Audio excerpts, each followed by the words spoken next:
principio. En la primera clase hemos avanzado control de calidad, etcétera. Eso ustedes lo tienen que leer porque posiblemente también entra en su examen, ¿ya? Lo que es hacer las curvas, las reglas de Westgard, analizar violación de reglas, etcétera. Eso tienen que estudiar también. Les puede dar una curva a la doctora y colocar, no sé, hágame una gráfica donde se incumpla la ley tanto, digamos, la ley 1, la ley 2, con las reglas de Westcott. Entonces tienen que estudiar también eso. En un semestre les entró.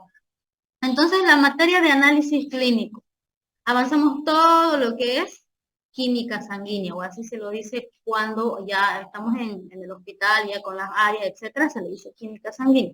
Análisis clínico aquí comprende desde hacer química sanguínea, las determinaciones de cada analito, de todo el semestre que estamos llevando, y estamos a la mitad del semestre, y lo que es análisis se refiere a, ustedes tienen que saber, tienen que tener la capacidad de poder interpretar cada caso clínico.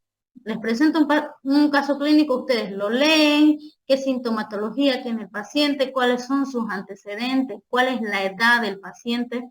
Todo eso tienen que analizar al momento de leer el caso clínico y en base a eso yo me planteo mis resultados. Es decir, por ejemplo, supongamos que un paciente llega por consulta externa, que son los que van generalmente de control. Supongamos una mujer embarazada llega a consulta que su próximo mes le toca nuevamente control, va en la mañana en las ayunas y le tienen que hacer todas las pruebas de química, si requiere hematología, etc.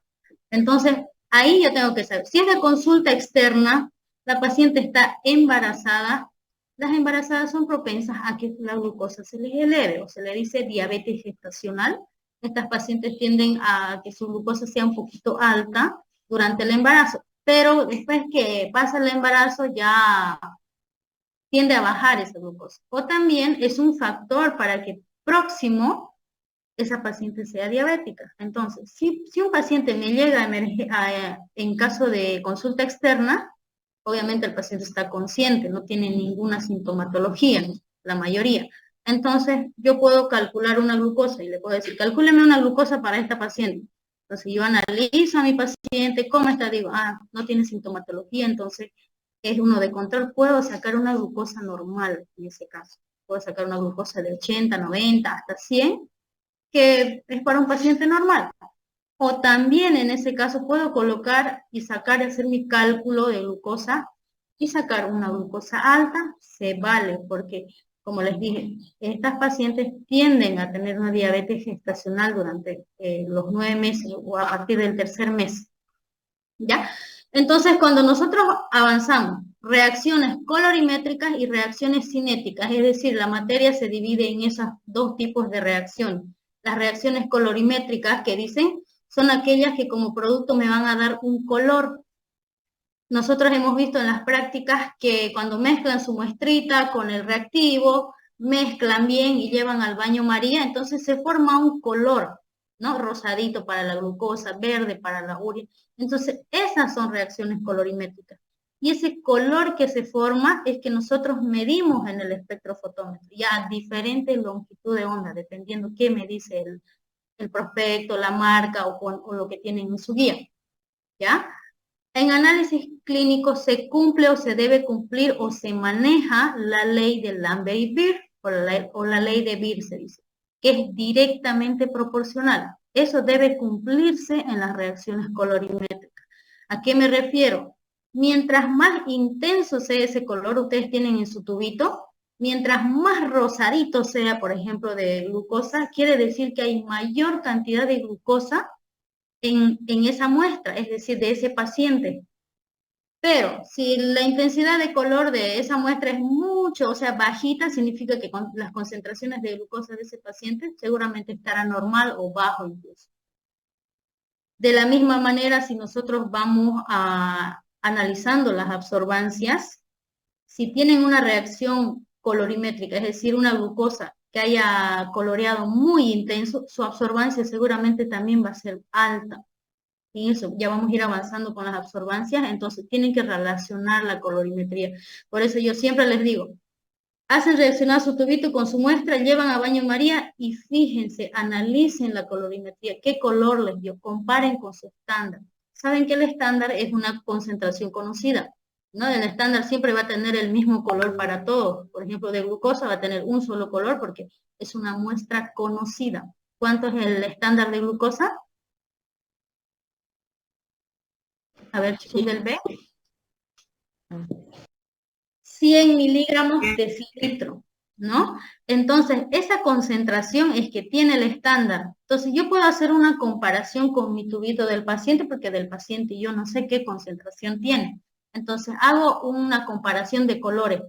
Si, por ejemplo, el estándar y un paciente, resulta que del paciente, haciendo una comparación con el tubito del estándar, resulta que el paciente está mucho más colorido, pero del el estándar no. Entonces, hago la comparación y digo, si está más coloreado la del paciente, significa que mis concentraciones de glucosa de ese paciente están mucho más altas, es decir, arriba de 100, porque el estándar lo conozco, es 100 y ese color.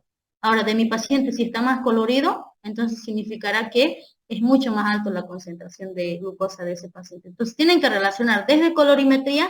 Si está mucho más colorido, seguramente la absorbancia también me va a salir más alto que la del estándar. Desde ahí uno va empezando a plantearse las absorbancias para el paciente, guiándonos en base al estándar. Es una buena guía, es como un tips que yo les doy.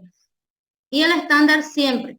Ustedes, las recomendaciones que yo les doy para su examen es valores de referencia. Tienen que sabérselos sí o sí, valores de referencia.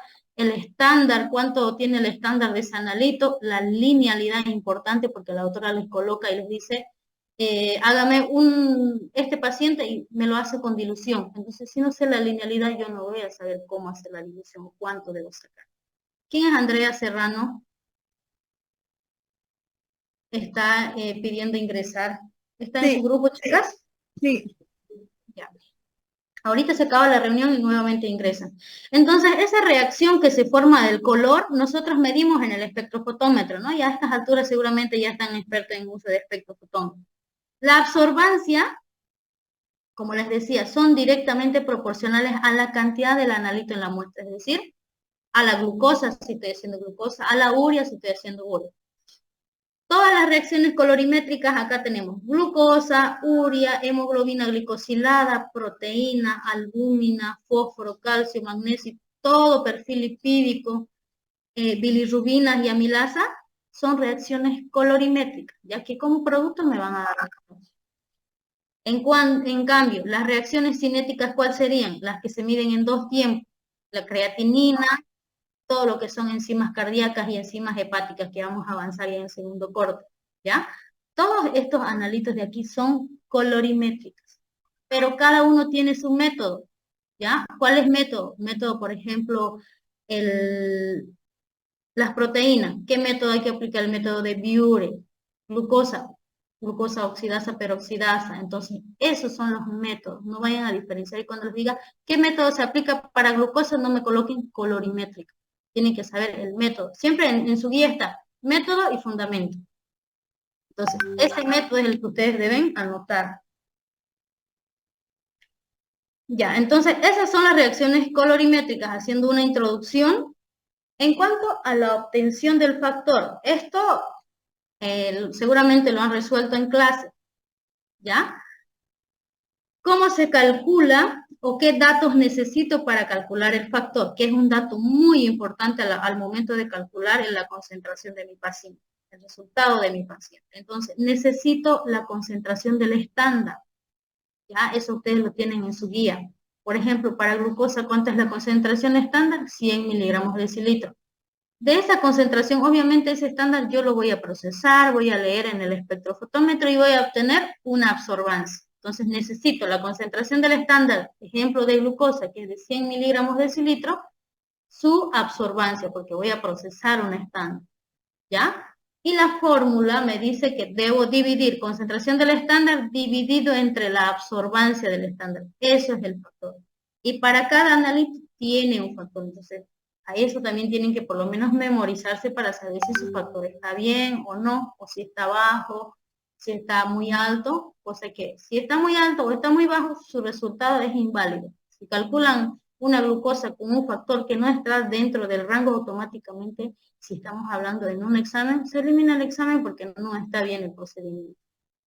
Aquí dice, a mayor absorbancia, el factor va a bajar.